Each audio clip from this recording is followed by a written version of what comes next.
Hey friends, welcome back to Hot Flash, your short but scorching dive into LGBTQ plus history, rights, and culture.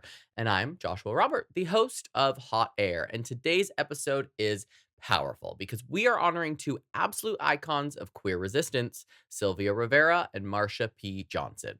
You may have heard their names, especially when I did the episode about the Stonewall Riots, and you may know that they were at the Stonewall Riots, but their stories go so much deeper.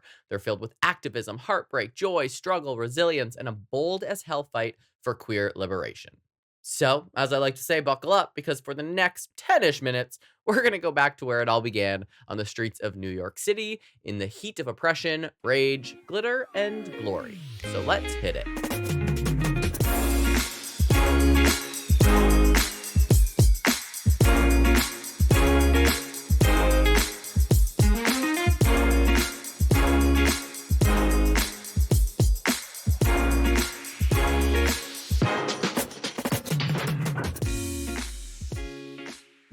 Part 1.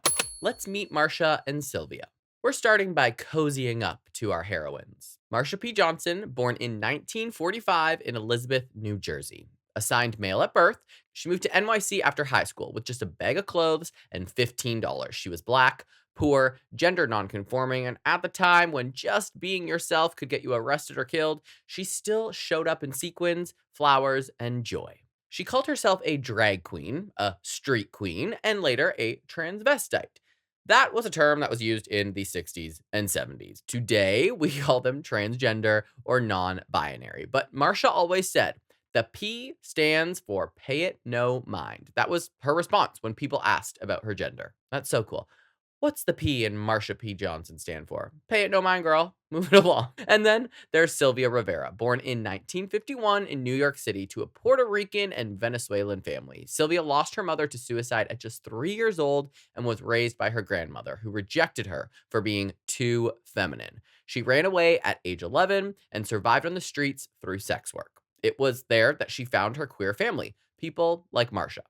Marsha and Sylvia met in the late 60s and became inseparable. Two trans femmes of color surviving, resisting, and caring for their community in a world that wanted them erased. Not unlike how it currently feels today.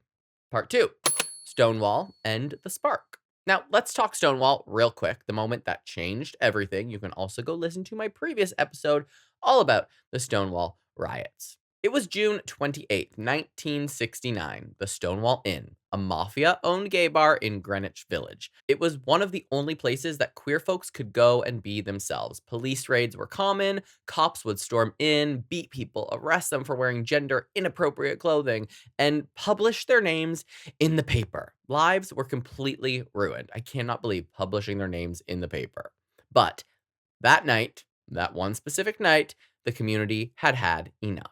As police tried to arrest and brutalize patrons, somebody, and we may never know exactly who, threw a brick or a shot glass or shouted back. Some say it was Marsha, some say it was a black butch lesbian. What we do know is Sylvia Rivera was there, Marsha was there, and the queens fought back. And what followed was 6 days of riots and resistance in the streets, a firestorm of queer rage that had been building for decades. And it wasn't just white, cisgender, gay men who were fed the fuck up. It was drag queens, trans women, sex workers, homeless youth, queer people of color. The list goes on. It was our community saying, we will not take this anymore. Now, Stonewall was not the first act of queer resistance, but it was the most explosive, and it sparked the modern LGBTQ plus rights movement as we know it today. Part 3. Aftermath and activism. After the riots, Marsha and Sylvia didn't fade into the background. They definitely didn't. They got louder. They co-founded STAR, which stands for Street Transvestite Action Revolutionaries, which I know we don't say transvestite anymore, but that was what it was called. One of the first organizations in the US to advocate for trans rights, homeless, queer youth, and incarcerated LGBTQ plus people. They didn't just advocate, they housed people. Marsha and Sylvia opened the Star House, a spot in a rundown building where they fed, clothed, and sheltered queer youth cast out by their families. They did this with no funding, no corporate sponsors, no rainbow capitalism, just community care and pure absolute love. But their activism wasn't always welcomed. As the mainstream gay rights movement gained traction in the 70s and 80s, it became more white, cis, and male. Trans people, especially trans people of color, were completely pushed out. At the 1973 NYC Pride March, Sylvia was told she could not speak, but she took the mic anyway and delivered a fiery speech calling out the gay movement for turning its back on the trans community, which, rightfully so, this is what she said.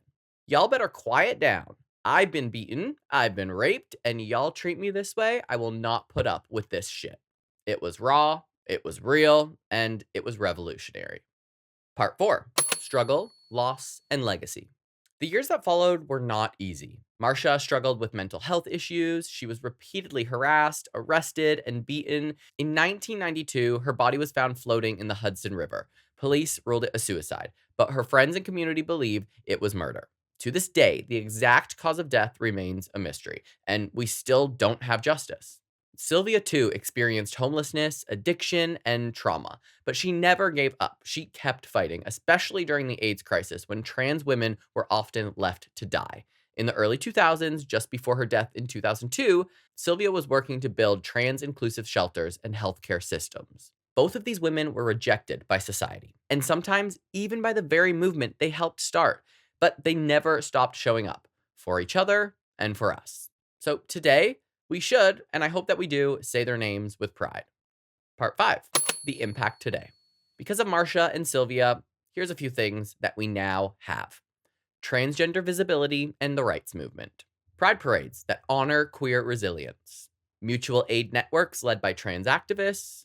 Organizations like the Marsha P. Institute continuing the fight. A richer, more inclusive queer history that refuses to forget those who were first to fight. They are the mothers of our movement. So here's what I want us all to remember. Marsha and Sylvia were not just symbols. They were human. They laughed, they struggled, they sparkled, they fought, and they loved deeply and fiercely. And as we continue to celebrate Pride this month, as we march in the streets, as we post on social media, and we protest and we party, we owe it to them to remember that this movement started on their margins by Black and brown, trans, and gender nonconforming people who had nothing but gave us absolutely everything. So, for what's left of Pride, if we haven't already, let's fight like Sylvia. Let's love like Marsha. And let's take care of each other like they took care of us. Because, need you know reminding, the revolution is far from over. And on next Tuesday's episode of Hot Air, our full-length episode, I'm going to do a little comparison of the past and the present, because I feel like a lot of things that are happening right now currently are mimicking some of the things that happened in the past. We're going to be talking about the AIDS crisis and also talking about HIV/AIDS research funding, which is being cut right now. We're going to talk about transgender lives back in the 60s versus how they are now. A lot of things are being rolled back, as in the 60s, they were just fighting for their rights in general.